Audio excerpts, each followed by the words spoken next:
اور جب ہم تحقیق کرتے ہیں تو پتہ لگتا ہے کہ ہندو مذہبی کتابوں میں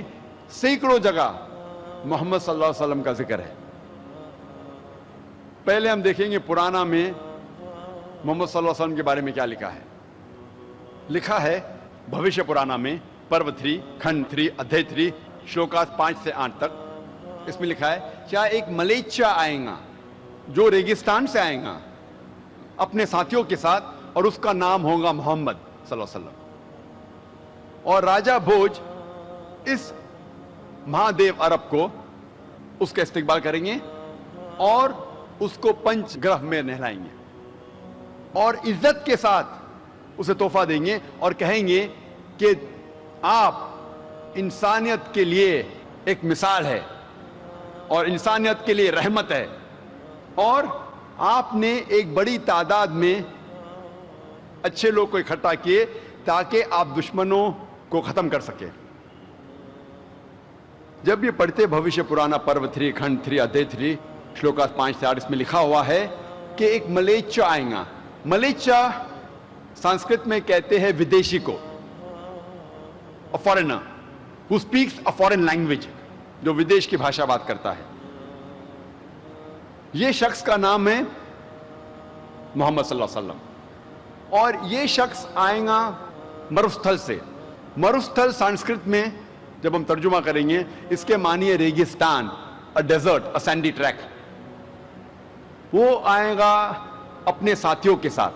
اور ہم جانتے محمد صلی اللہ علیہ وسلم کے کئی صحابہ تھے، اور راجہ بھوج یہ مہادیو عرب کو پنچ گرھ میں نہلائیں گے۔ پنچ گرھ میں نہلانا کے معنی یہ نہیں کہ گنگا میں ڈبکی لینا، لیکن ہندوؤں کا یہ ماننا ہے کہ پنچ گرھ میں گنگا میں نہلائیں گے مطلب آپ پاک ہو جاتے ہیں۔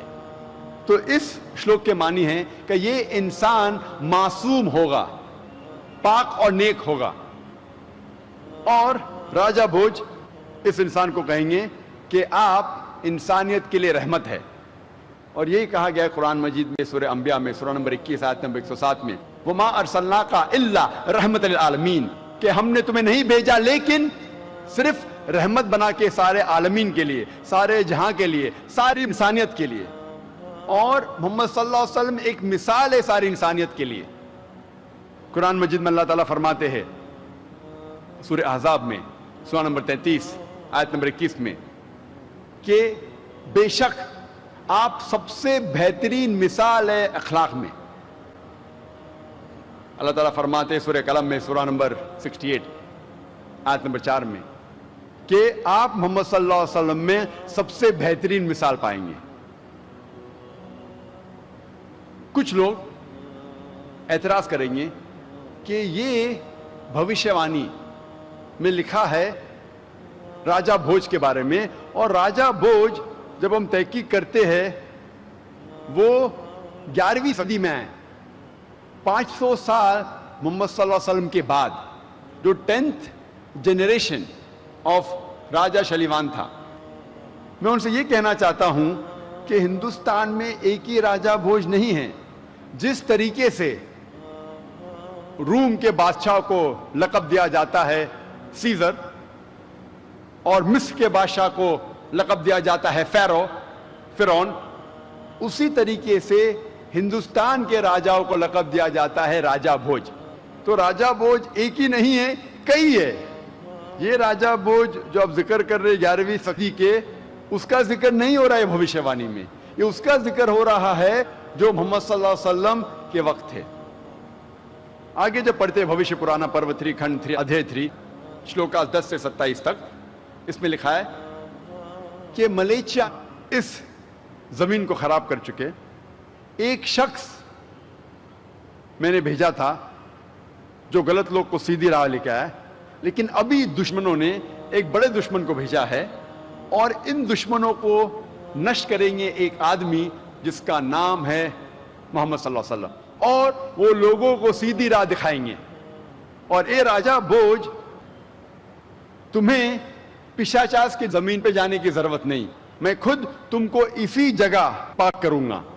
اور ایک انسان آتے ہیں فرشتے کے روپ میں اور کہتے ہیں کہ مجھے بھیجا ہے ایشور پرماتما نے آریہ دھرم قائم کرنے کے لیے، دین الحق، اور میرا ماننے والا وہ شخص ہے، وہ آدمی ہے جس کی ختنہ ہو چکی ہے، جس کے سر پہ چوٹی نہیں ہے، جس کے سر پہ شینڈی نہیں ہے، جو داڑھی رکھتا ہے، جو انقلاب برپا کرتا ہے،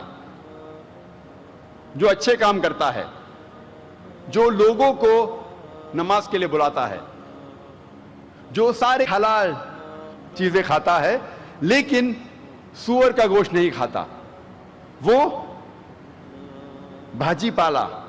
گھاس پھوس کھانے سے پاک نہیں ہوتا لیکن جنگ کے میدان میں حصہ لینے سے پاک ہوتا ہے۔ ان انسانوں کا نام ہے مسلمان۔ یہ بھوشیہ وانی جو ہے بھوشیہ پرانا میں پرو 3 کھنڈ 3 ادھیے 3 شلوکا 10 سے 27 میں لکھا ہے کہ ایک شخص کو بھیجا ہے ایشور نے جس کا نام ہے محمد صلی اللہ علیہ وسلم، لوگ کو سیدھی راہ دکھانے کے لیے، اور ایک فرشتے کے روپ میں راجا کے پاس آتا ہے انسان اور کہتا ہے کہ میرا ماننے والا وہ انسان ہے who is circumcised، جس کی ختنہ ہو چکی ہے، جو سر پہ شینڈی نہیں رکھتا ہے اور داڑھی رکھتا ہے اور انقلاب برپا کرتا ہے اور لوگوں میں انسانیت میں امن پھیلاتا ہے اور لوگوں کو نماز کے لیے بلاتا ہے جسے ہم کہتے ہیں آذان، اور ساری حلال چیز کھاتا ہے لیکن خنزیر کا گوشت، سور کا گوشت نہیں کھاتا۔ اور قرآن مجید میں 4 جگہ لکھا ہے، سورہ بقرہ میں سورہ نمبر 2 آیت نمبر 173، سورہ مائدہ سورہ نمبر 5 آیت نمبر 3، سورہ انعام سورہ نمبر 6 آیت نمبر 145، اور سورہ نحل سورہ نمبر 16 آیت نمبر 115 میں حرمت علیکم المیتۃ والدم ولحم الخنزیر وما اہل لغیر اللہ بہ، آپ کے لیے منع ہے، آپ کے لیے حرام ہے مرا ہوا گوشت، خون، خنزیر، اور وہ کھانا جس پر غیر اللہ کا نام لیا ہے،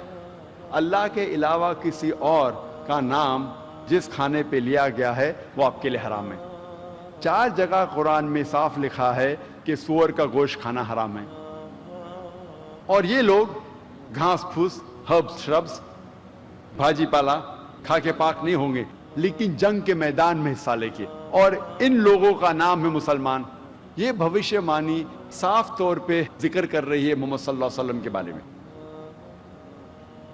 آگے جو پڑھتے لکھا ہے بھوشیہ پرانا میں پرو 3 کھنڈ 1 ادھیے 3 شلوکاس 21 سے 23 تک، اس میں لکھا ہے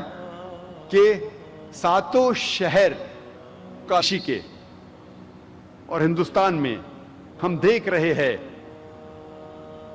کہ اندھکار ہے، بھی راکشس اور غلط لوگ ان شہروں میں ہیں، اور ساری برائیاں اس زمین پہ ہے، لیکن جو ملیچا کے ماننے والے وہ سچے انسان ہیں، اور یہ لوگ صحیح دھرم کو ماننے والے ہیں۔ یہ رشی آپ ان لوگوں کی تعریف کرو۔ اس میں بھی بھوشیہ وانی ہے محمد صلی اللہ علیہ وسلم کے بارے میں۔